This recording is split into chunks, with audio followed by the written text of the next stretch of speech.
What's up, everybody? Welcome to yet another Sunday night. Welcome to the Fear the Walking Dead after show on AFTERBUZZ TV. We are very excited to break down Season 2, Episode 9, titled Los Muertos. We are pumped up. We'll see you in just a second. You're tuning into the destination for TV superfan discussion, AFTERBUZZ TV. And now, let the buzz begin.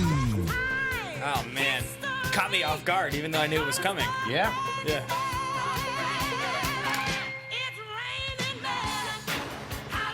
Oh, I got the effect as well. Thank you so much. This is just like how James Cameron does it. It's in Avatar. It's pretty good. Yeah. Welcome, It's pretty good. All, yeah. I'm going to give credit where credit's due there. Mr. Simon Thompson. Thank you. Chose the song. Well, it was between that or I Believe I Can Fly. Yeah, which I love. I mean, I'm a big R. Kelly fan. But Who isn't? Yeah. Who Apart isn't? from most people. Yeah. Yeah. So that starts us for the Fear the Walking Dead after show on AFTERBUZZ Yeah. TV. Mr. Simon Thompson. Hello.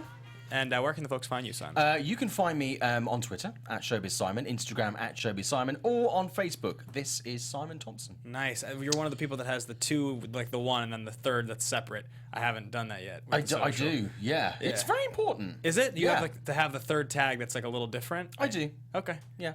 I'll have to take, maybe I'll take your cue on Well, that also, one. I think there was an accountant in New Zealand who had Simon Thompson. That feels And I like was a little bit. Damn it! And they probably have like 2 followers and are never on it. See more than I do. Yeah. See more than I do. He's very big in New Zealand.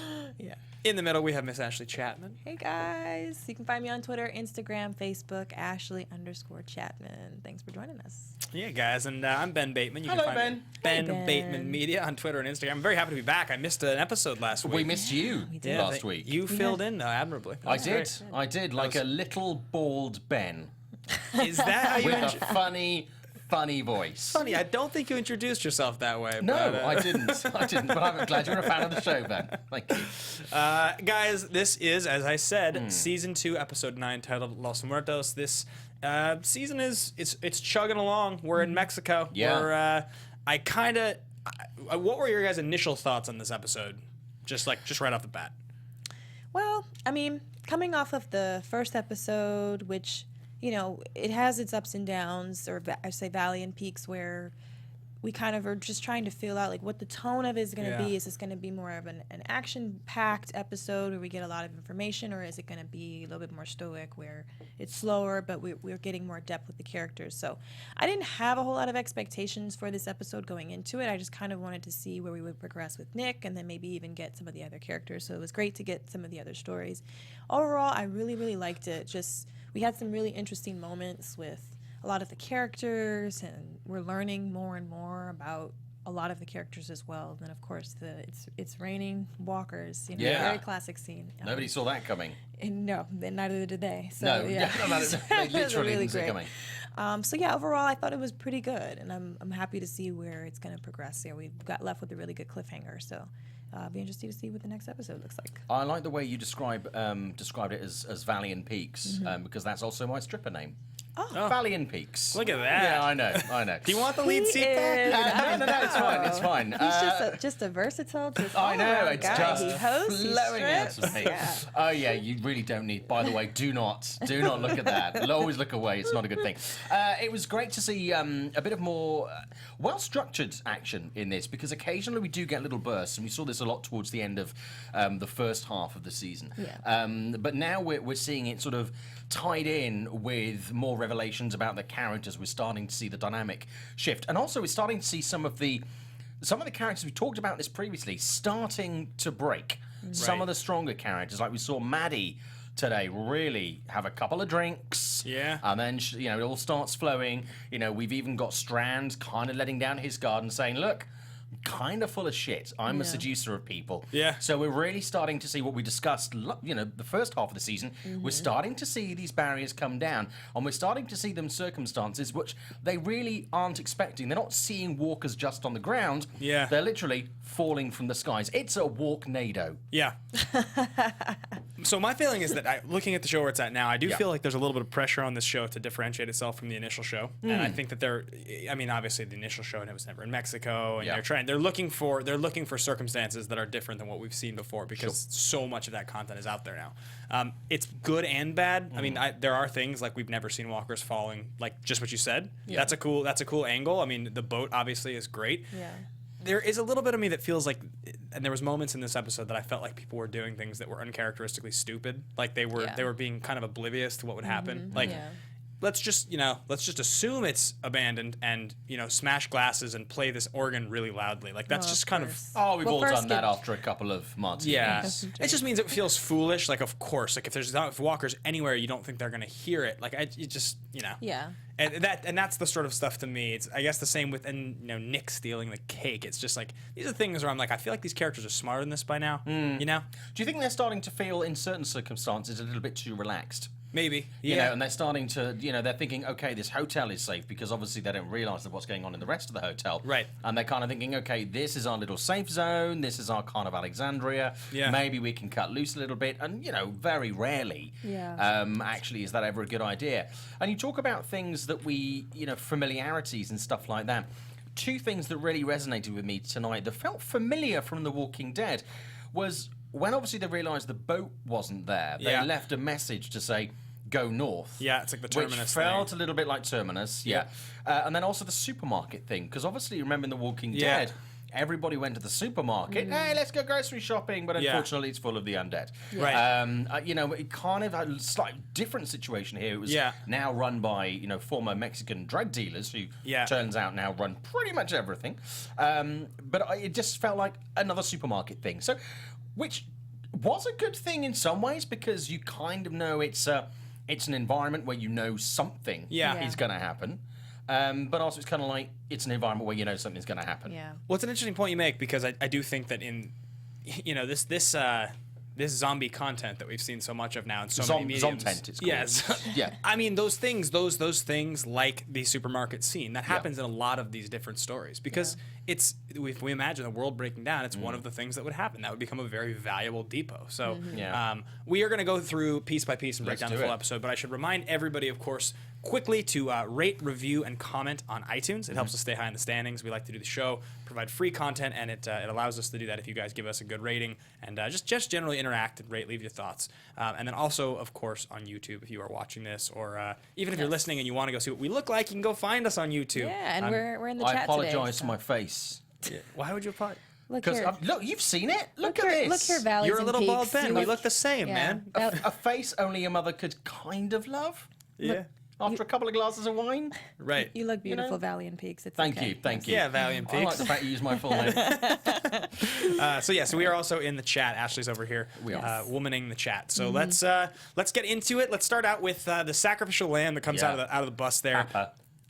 We find out that this guy was dying and he had been bitten, and right. I don't know. I don't think he was. I think he was just a they were referring sacrifice. to the pharmacist who had been bitten, and they were saying that he is supposed to be like some sort of prophet or something like that because he survived. Yeah, Because I thought her line was when they are close to death, our brothers and our sisters, we offer them. So she described him as close to death.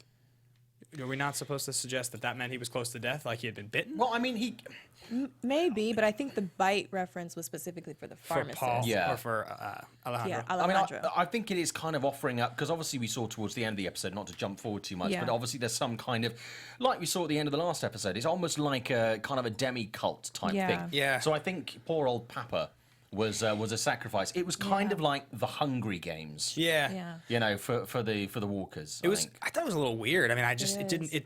I guess it is described by the fact that there is this sort of cult feel to it. So that's why you have people willing to sacrifice themselves. But it's, I guess we sort of thought that maybe Nick had found like this little village, that was foraging and doing really well for themselves. But he's kind of finding himself in a little bit of crazy town. Maybe. Also, they keep referring to it as the Wall.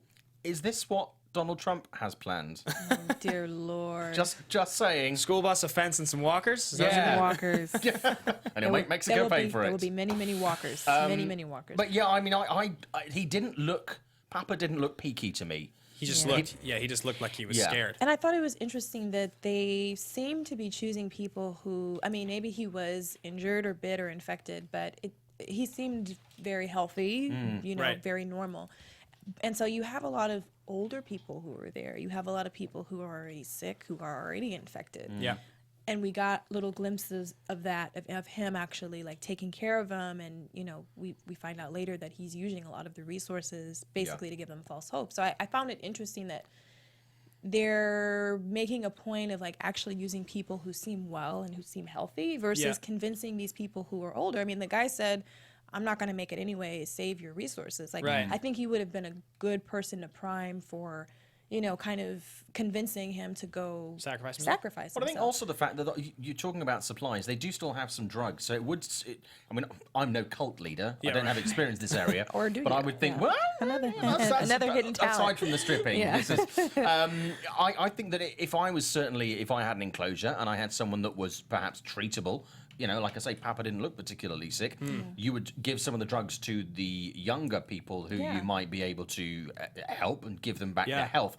And the older people, you might use them as the sacrifice. Right. I mean, that would, that's to why me, you're would giving make them more saline. sense because, you know, if this is about survival, it's about making sure you have the strongest, healthiest people a part of your group to help, you know, kind of keep the whole clan together, essentially. So I guess I'm wondering, like, how are they deciding? Like, what's their rationale behind it? I mean, we know obviously it's because they believe they're the chosen ones, but then in that chosen, you're still obviously picking off some people. So it's just interesting, you know. And when you have this apocalyptic setting, you know, how people, I think a lot about, you know, movies like The Mist, where it seems like it's kind of the end of days, and you have these very like overly religious, crazy lunatics who use this as an opportunity to monopolize that and control people. So.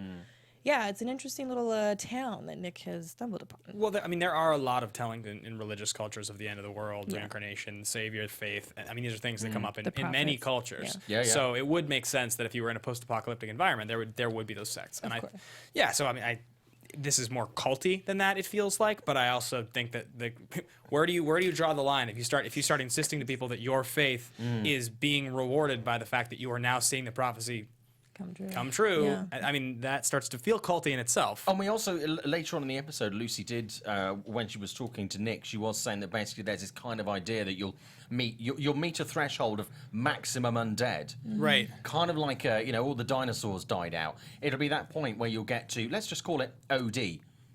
Overdeading.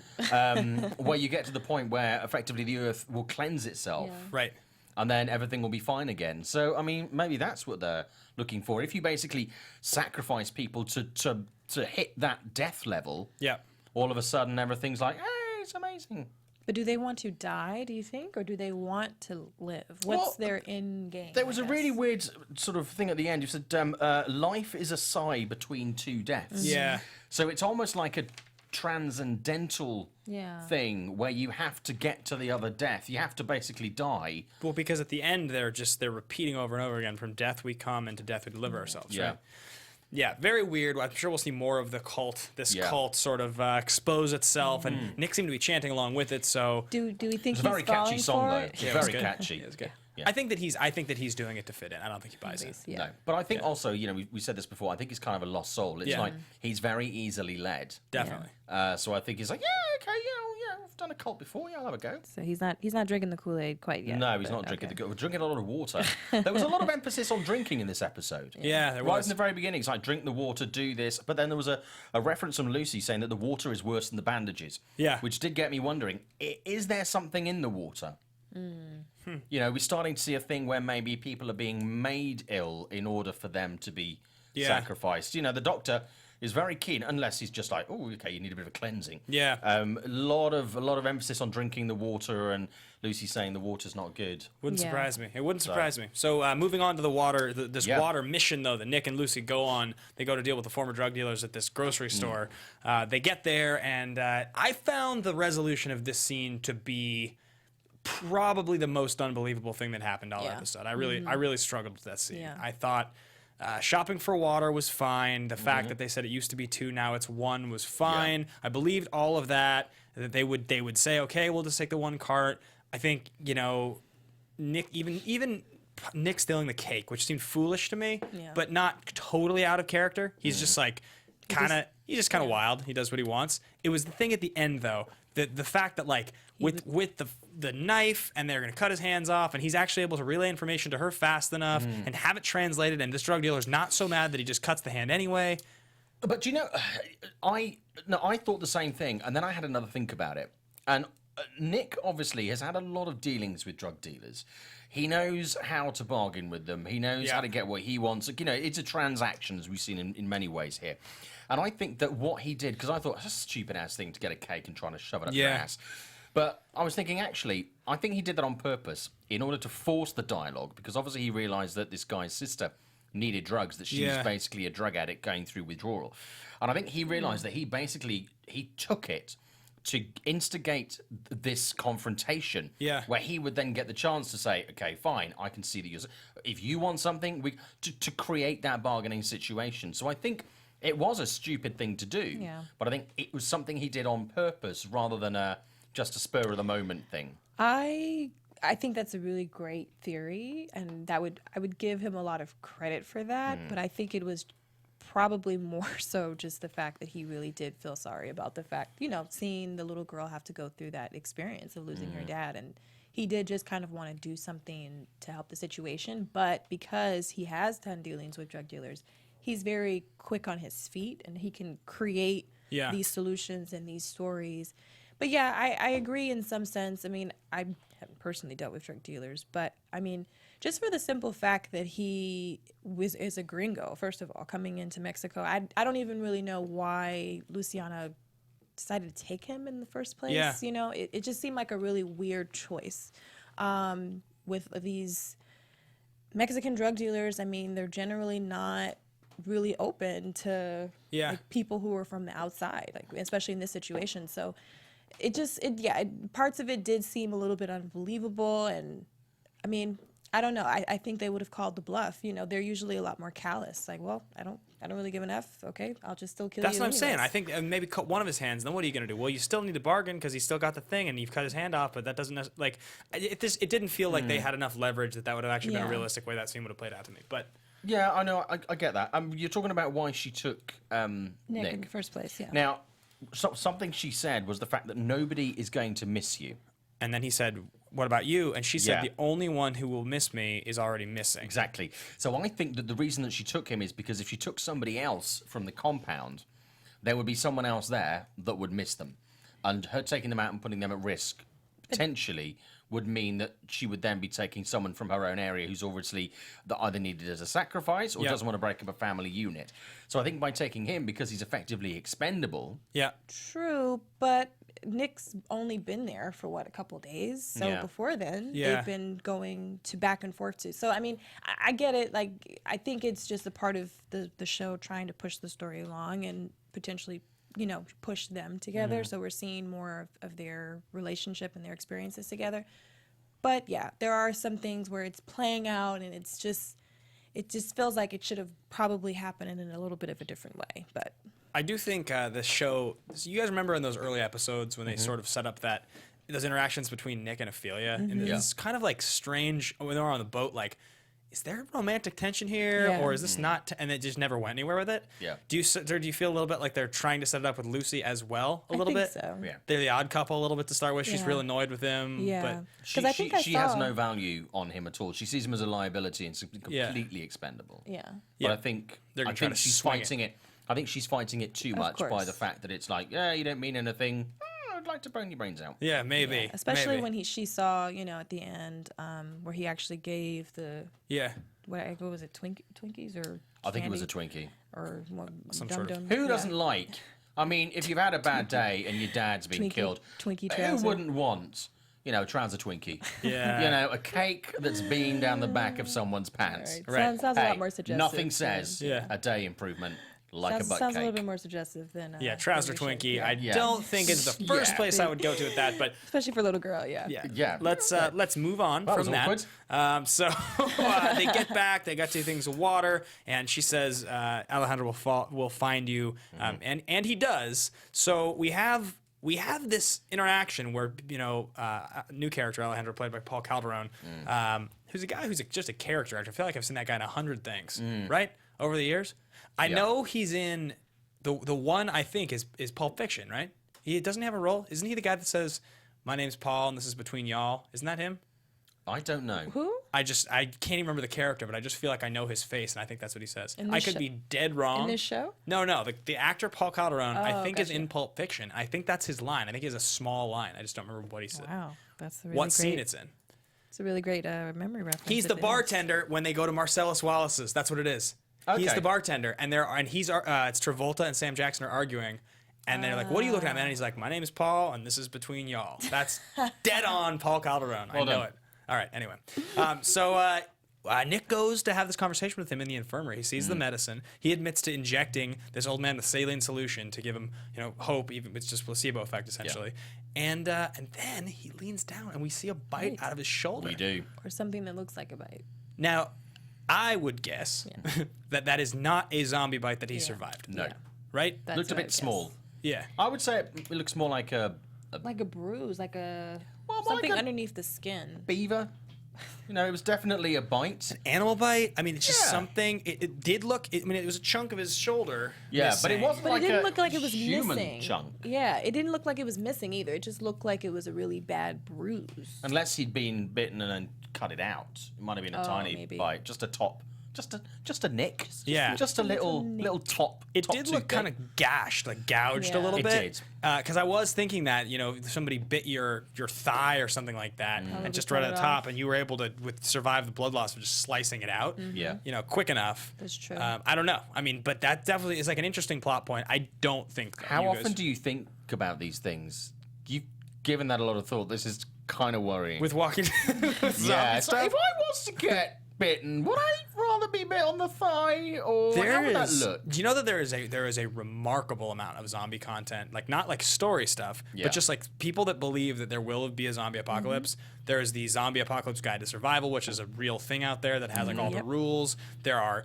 The other day I was trying to write zombie trivia for a pitch I'm working on. I Right. was trying to write 10 things that were like zombie culture trivia related. And I was like, zombie trivia. And there was like 40 pages of results of just like list after list, 74 facts you didn't know about zombies. It's just like, there is an insane culture. Here's one fact: they're not real. Yeah. But I mean, Number one. there's enough content out They're made there. up. But yeah, I'm sure Just that because I'm you sure there can't is. see them doesn't mean they don't exist. They're like Santa Claus. Like okay? unicorns. Yeah. Deadly unicorns.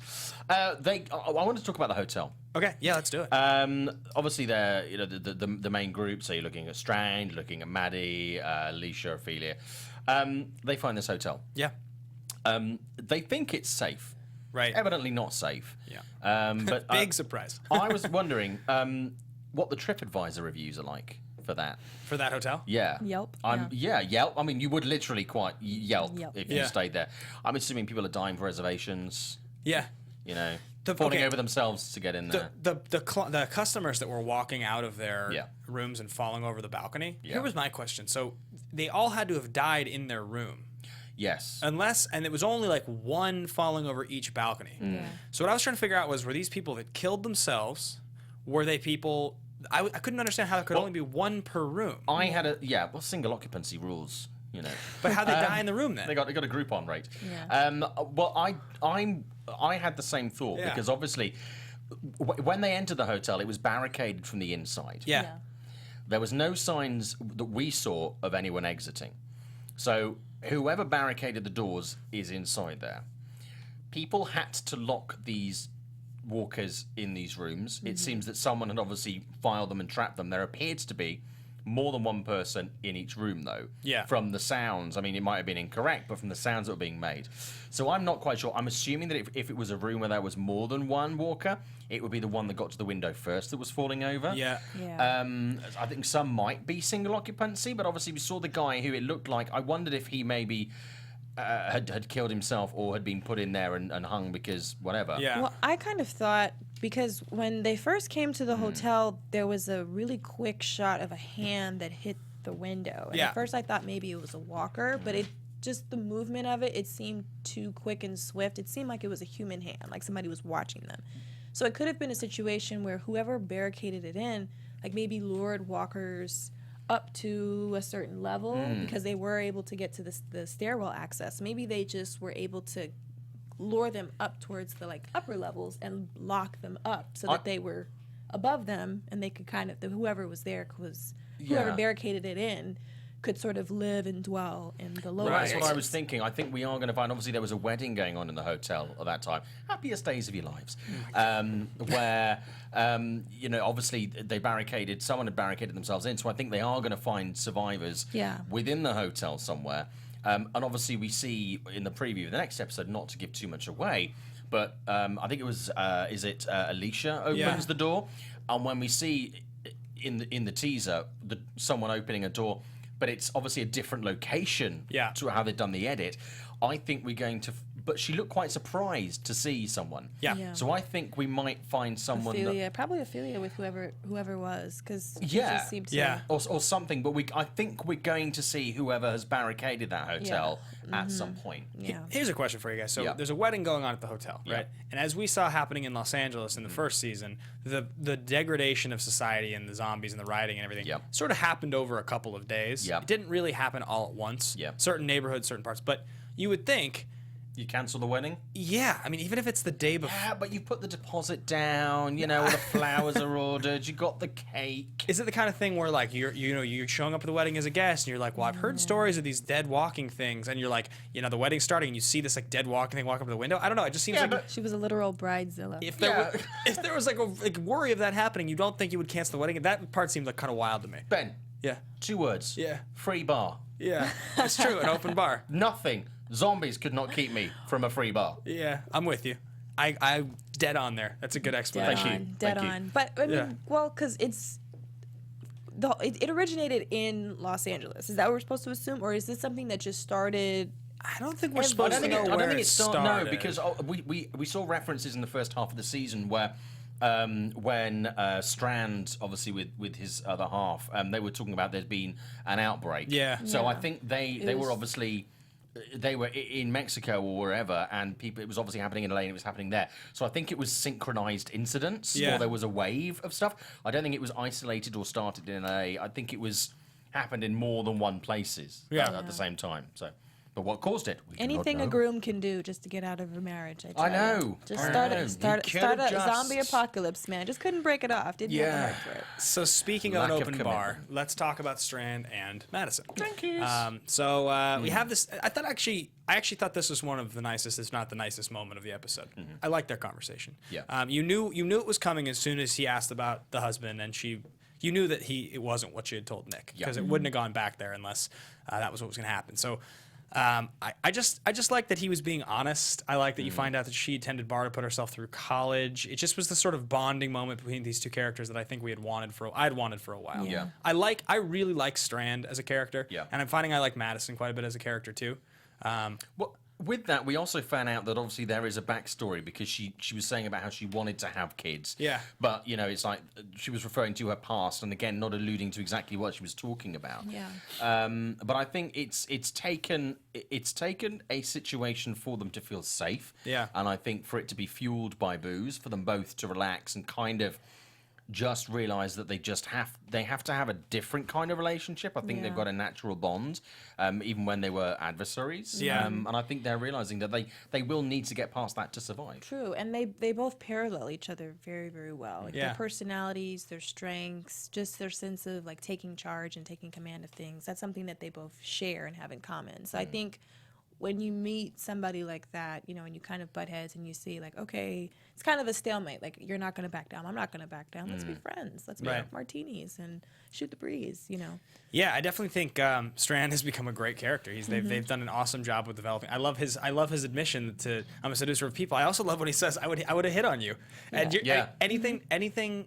What do you say? Anything but Tom. That's what he said.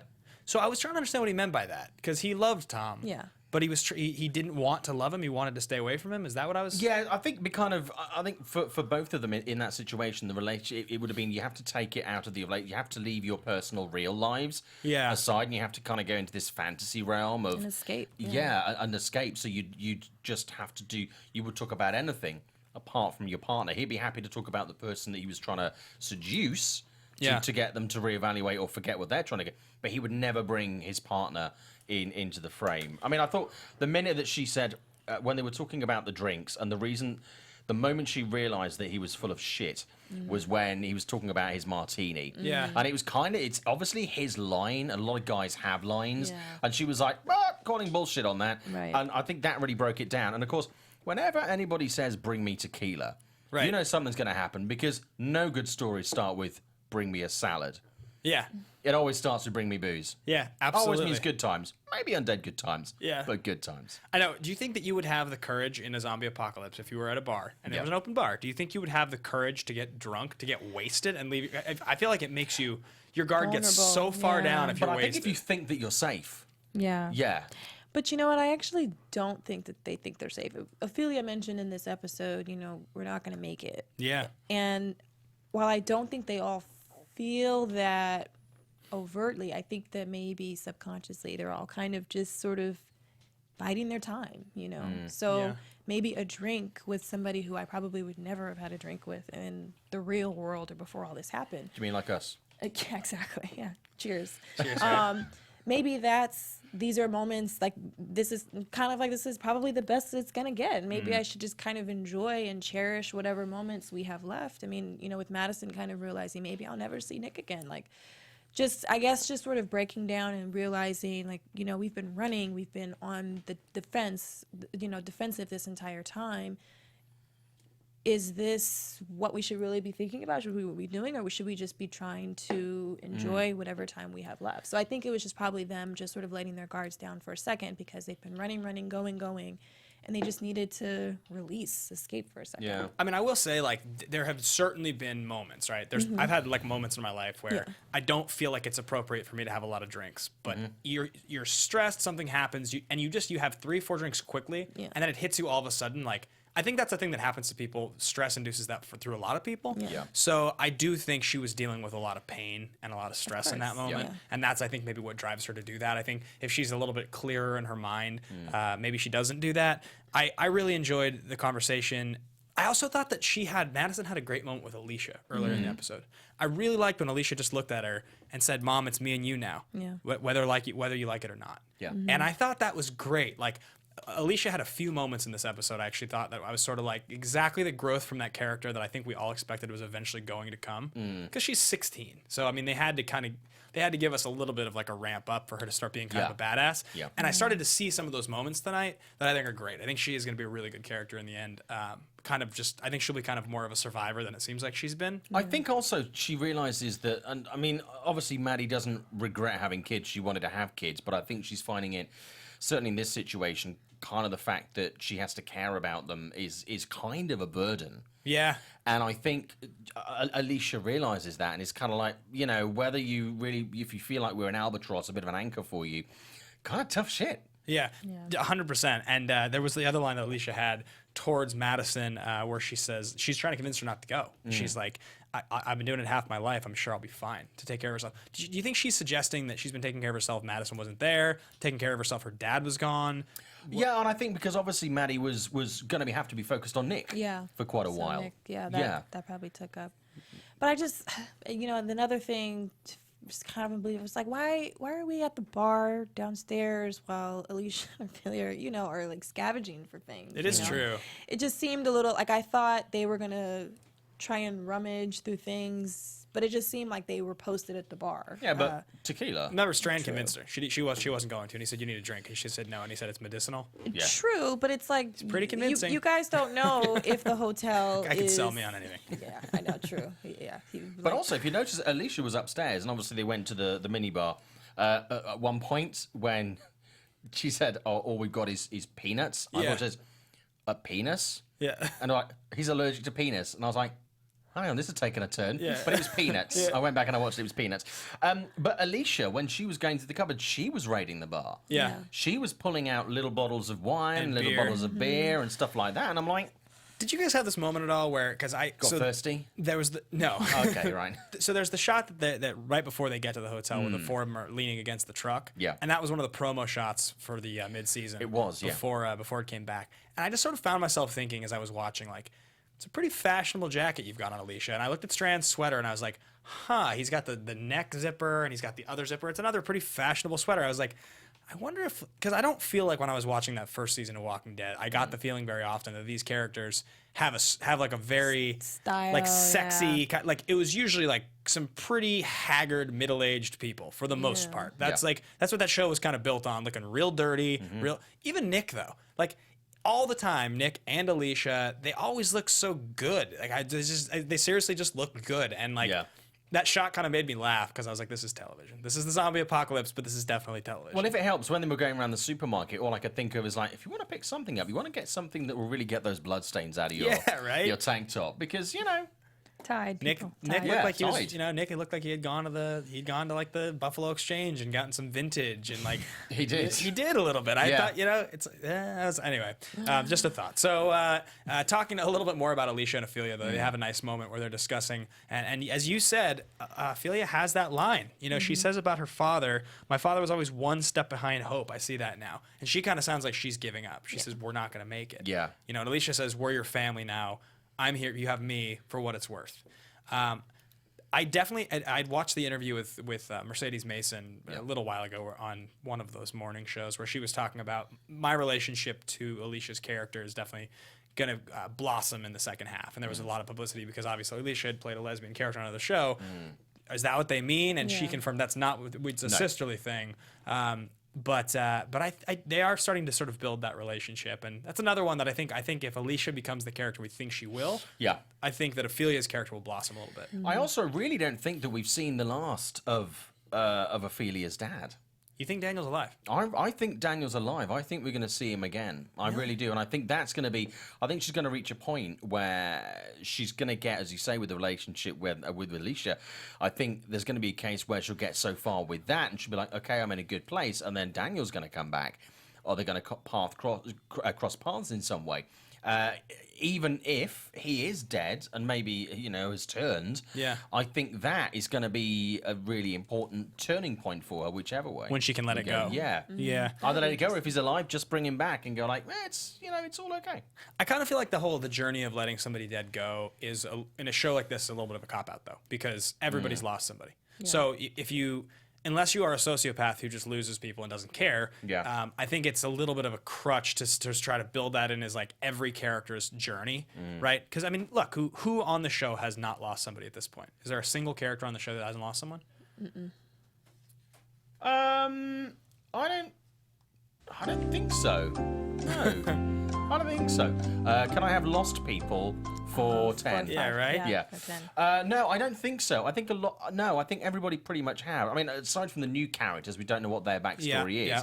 And we don't know if Alejandro has got what his sort of family backstory is. Yeah. But I think everybody else probably has. But I guess Alicia hasn't really, but they lost their dad. Yeah. But so maybe Alicia... Her boyfriend. Remember her boyfriend? Oh, yeah, she lost her boyfriend. That's right. Right at the beginning of the show. So, yeah, I think it's safe to say. But I think with a show like this where death is really at the epicenter of everything, it's something that's very unavoidable. And so I think that there's still room to play with that a little bit. But as far as like trying to hit it on the nose every single time for every single character, I don't think quite as much. But I mean, like we saw it with Daniel, in the first half of this season. He was struggling with the death of his wife and how death kind of changed for him and changed just his entire mentality and his perspective. And then with Nick now being in this town where death is, it's like a part of their worship. It's a part of what they are praising in a sense. I think that there's a lot more room in this season, particularly for death, to play a bigger role and in a way that maybe we haven't seen before. I think also something else that they've lost is, I mean, going back to Strand's conversation, when he was talking about there's no up and there's no coming. He's kind of lost his leverage. He doesn't really, he knows that there's not really a lot of bargaining. He doesn't hold all the chips anymore. He doesn't control the conversation. Previously, when they were on the ship, and obviously when he had his relationship and they were, behind the walls, he was kind of like, I have some level of collateral here, I have some level of power, and he doesn't have that now, and I think he's feeling kind of stripped. He's having to reform those alliances. But also, Maddie said that if she leave him, and he'll head straight towards death. Yeah. So I think something she's lost is physically family. Yeah. But I think also any control over what her kids do. She does seem to be coming to terms She's with the that. mother, but the kids are just doing whatever they want. Yeah. Strand, I think it's interesting what you say about Strand because he seems when you first meet him like the ultimate sort of manipulator, deal maker, right? But so much of what made him the character that I think he was status, the suits, the drinks, the way that he could talk to you at a bar, like the way that he could pick you up at a bar. Like he was very much that sort of like smooth operator with the yacht and everything. Yeah. When he's reduced to just a guy in a denim shirt who's trying to survive like everybody else, and all he has is a smooth voice. Well, he's back to being the guy before he took his then partner's credit card and suddenly bought all the flash gear and got sucked into that world. He's back to being that guy. Yeah, completely. And a quick shout out in the chat. Anya Sogamis, I think, said that they said on Talking Dead that Daniel isn't dead. So you can double check to confirm that. Oh, and then they said he knows Daniel is going to take over the gang. So that might be interesting. Crazy. Well, Daniel's going to be back. So That's my great. theory's right. Awesome. Did you guys make anything of the 3 cheers? I wrote them down just in case. The 3 things Maddie cheers to motherhood, to false hope, to family. Motherhood, obviously, is at the center of that conversation. Yep. To false hope, that's an interesting cheers as she's getting drunker and drunker.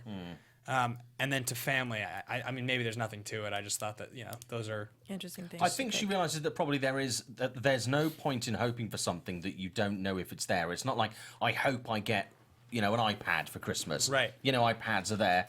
50-50 chance you'll get an iPad or not. Yeah. If you don't know what is out there, if you don't know what to hope for, you kind of you can't have hope, let alone false hope. So it's like you don't really have anything to aim for. Well, I thought it was just more so her being not satirical. What's the word I'm looking for? Sarcastic. Sarcastic. Yeah. Okay, sure. So with her sort of talking disparagingly about herself, about her being a mom and how she's basically failed. Right. And then with false hope, I mean, I think for the most part, like especially in season 1, she was all about, we're going to make it, we're going to survive, this is going to be. And so hope was something that I think was what she used to help keep everybody together. And now that's kind of falling apart. And then with family, I mean, look at the situation with the family, what they're in now, and how they're kind of creating this new family. And, Travis is still in the dark. We don't really know where he and Chris are. So I think it was just all part of her, because when you say cheers to something, it's supposed to be like a celebratory thing. Right. But I think for her, it was just kind of her poking fun at it and basically saying like it was all just a crock of crap. Yeah. Crock of twinkie crap. Of Mudcake. Trouser Twinkie. Mudcake, yeah. Should That's a we? little mudcake, You guys want to get quickly into predictions? I'd love All to. right, let's do it. And unless you guys did it last week, should we revive Carol Watch? We did it last week. You did it last week. We did an honorary Carol watch. AfterBuzz TV. What you should do is watch the show every week, rate it, subscribe to it, and like it on iTunes and tell your friends. It's at the end of the do that. episode. And guys. watch Baby Ben do his thing. Did his He obviously thing. missed our recipes last week. Yeah, for, we did some great recipes. Heat cocktail for the first and cactus. and dead dog. Dead dog. Yeah. I'm going to jump in first with my prediction. My prediction is that this show will, in its 3rd season, I think the ratings will stay around where they are now. Yep. And I think that eventually they will propose the Walking Dead, Fear the Walking Dead crossover that will raise the ratings on this show. Because I just think that this show, with the way it's interesting, I enjoy watching it. I don't get the feeling from the people I've talked to and like the vibe in the industry that this show is wowing people, unfortunately. And I think that's something that we're going to see. So that's that. And my Carol watch is 100% Alicia tonight. Of course. Dead on. I mean, like, I think I called her more times than any in the first half of the season, but definitely feels that way this episode. Okay. Well, my prediction is, of course, I think Nick and the pharmacist are going to literally or figuratively butt heads again. And I think that, he's going to be in a situation that he finds himself in a lot where he is going to do something like try to do the right thing. And I think him and Lucy are definitely going to Lick or Noosey, something? Yeah. That's You the shit. can't lick. Lucy. I love it. You can't ship them with lick. Lickolas. Lickolas.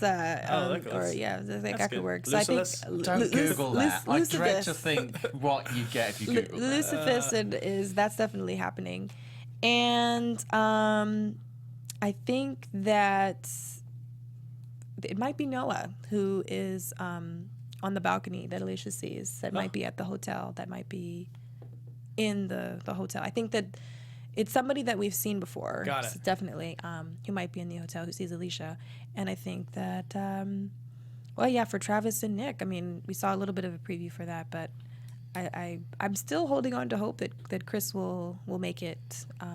So we'll see in the next couple episodes what happens with them. What do you got for Carol Watch? For Carol Watch, I'll go with Alicia. She definitely, took that the title for sure tonight in this episode. Very just confident and just had so much hope and strength, like very different from what we've seen in previous episodes with her. So great. Where can folks find you? Ashley_Chatman, guys. Facebook, Instagram, Twitter. Hit me up. Interesting you talk about Noah, because that would be an interesting arc. Oh, wow. Simon is killing it. Thank you. I'll be here all week. Try the veal. Yeah, I will. I now live here. Interesting. I think you made a couple of, both of you made good points. I think we discussed this before the show. Yeah. I think what they're doing is once they found out that they've got the third season, they're using this kind of like a big arc. Yeah. It's a bridge between the first season and the third season. I don't know if we're going to see a Walking Dead crossover. I don't know. I think we're going to see more from the people to do with the plane. Got it. I don't think that's over yet. Walkers on a plane. That'd be great. Walkers on a That'd be great plane. sequel. Get these walkers on a plane. I think for me, we're looking at potentially, as far as Carol Watch goes, I think Ophelia, because I think like Carol, she's kind of gone as low as she can get. Yeah. She's at the point of abandoning hope, where everybody else, whether they like it or not, is kind of still kind of begrudgingly resilient. I think she's about to kind of go, to hell with this, in a handcart. That's it. And I think we're going to see her, there's going to be something that makes her snap back and fight. Yeah. So I think we're definitely, for me this week, Ophelia is going to be Carol. And where can the folks find you, sir?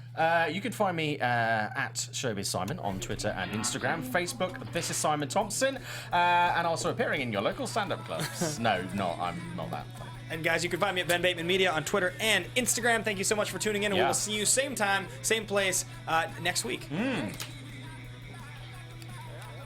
From executive producers Maria Menounos, Kevin Undergaro, Phil Svitek, and the entire AfterBuzz TV staff, we would like to thank you for listening to the AfterBuzz TV network. To watch or listen to other after shows and post comments or questions, be sure to visit AfterBuzzTV.com. I'm Sir Richard Wentworth, and this has been a presentation of AfterBuzz TV. Buzz you later. The views expressed herein are those of the hosts only and do not necessarily reflect the views of AfterBuzz TV or its owners or principals.